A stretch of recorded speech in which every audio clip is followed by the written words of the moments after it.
एणिकी मागणा ration सह हिताधिकारी को मिलिबो 1000 टंका। केमिति जानिबे?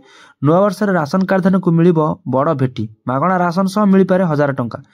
आपन को नुआ वर्ष ठारू गवर्नमेंट लागू करूची जे जमनकर राशन कार्ड थिबो राशन सहित से माने आहुरी 1000 टंका लेखा भेटी पाइबे बोली। केमिति पाइबे चालंतु जानिबा। जदि आपण मागणा राशन हिताधिकारी तेबे एही खबर आपण को अत्यंत उपयोगी, कारण वर्तमान सरकार केवल राशन कार्ड रे गहम चाउल भली मागणा खाद्य सामग्री देबे नहीं, बरं प्रत्येक को 1000 टंका देवाकू योजना करचंती। वर्तमान जो सरकार आछि से वर्तमान गहम चाउल सहित 1000 टंका लेखा मध्य राशन कार्ड रे दबा पई व्यवस्था करूचंती। केमिति कोन रुचि से योजना चालंतु जानिबा। जो माने EKYC करचंती केवल सही लोक माने ही ए लाभ पाई परिबे। एथि पई हिताधिकारी को मध्य किछि शर्त पूर्ण करिया पड़िबो।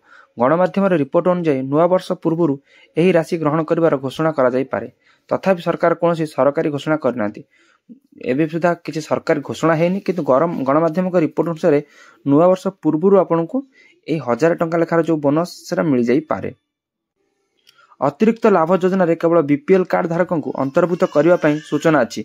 यह कुआ जाउछि जे एपरि परिवार अछंती जेउठारे रोजगार करने को केही नांती किंबा सेमानकर वार्षिक आय 1 लाख रु कम, एभली परिवार गुडको एही लाभ मिलिबा तेबे वर्तमान पर्यंत केवल कल्पना जल्पना करा जाइछि।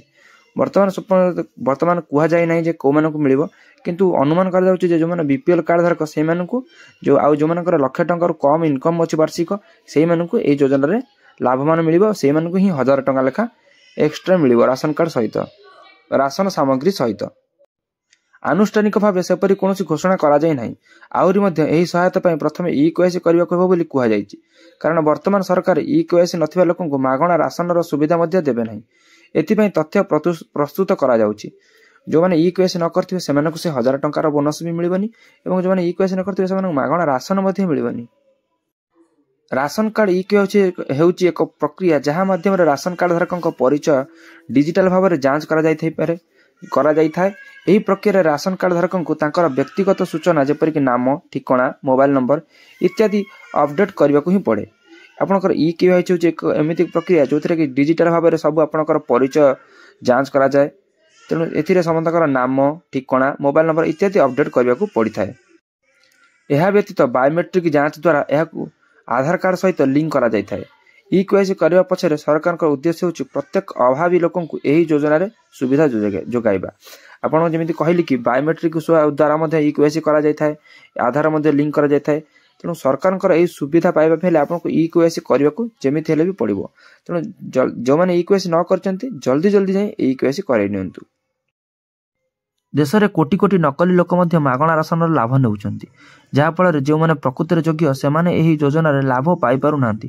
तेणु विभाग EKYC आरंभ करछि, जहा फल जांच पर केवल योग्य व्यक्ति ही एही योजना रे लाभ पाई परिबे। जो कि कहवा कथा जो मानकर माने अयोग्य व्यक्ति जो माने पाउचंती से मानकु माने लोकलोचन को आनिबा पई बा से मानकु एही राशन कार्ड सुविधा रु वंचित करिबा पई एही EKYC योजनाटी आरंभ करा जायछि। एही EKYC रे केवल योग्य व्यक्ति ही एही राशन कार्ड लाभ पाई परिबे। तेणु राशन कार्ड EKYC जल्दी करे नियंतु। जो माने राशन कार्ड EKYC करेनि जदि सेमानक पई आ कोनोसी असुविधा नै, सेमाने राशन सामग्री सहित 1000 टंका लेखा नुआ वर्ष पूर्व सरकारक द्वारा भेटी भी पाई परिबे, नुआ वर्षर भेटी। तेणु आजिर भिडियोटी जदि आपण मानकु भलो लागि थाए तेणु भिडियोटी को निश्चित लाइक करिवे और सब्सक्राइब करनथिले चैनल को सब्सक्राइब करनेबे। रहउची नमस्कार, जय जगन्नाथ।